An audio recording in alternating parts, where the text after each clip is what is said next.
So Donald Trump has not really responded to anything coming out of the Epstein files. He's not talking about it, not really taking questions related to the Epstein files at all. Now, he wants you to believe that it's fake news and that it's a hoax and it's all caused by Democrats and everything else.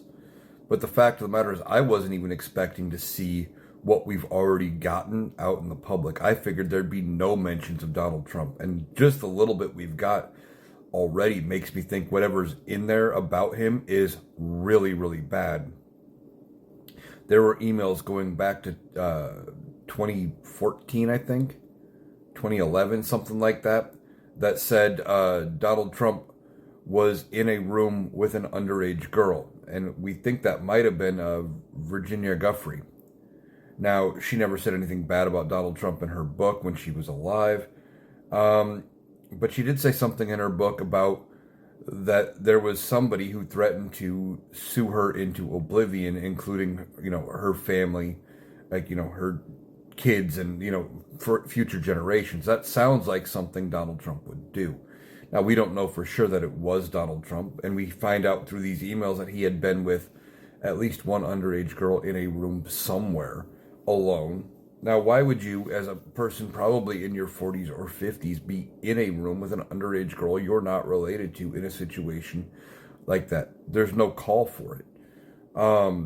Especially when you're not in any sort of it's not like teacher-student or something like that.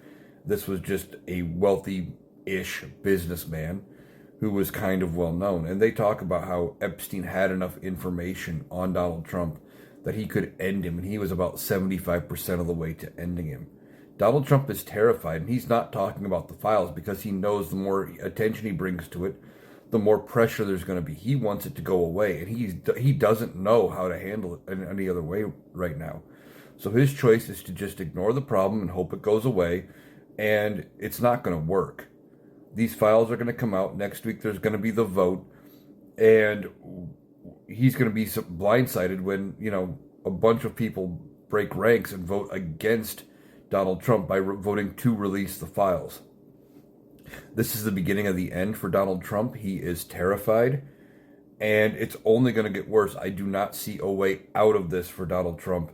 And how he goes forward, I don't know. He's ultimately going to have to answer questions about this. And when he does, expect nothing but rage, deflection, distraction. And he's going to have to come up with some kind of an excuse. But it's not going to be very good because this is going to be indefensible.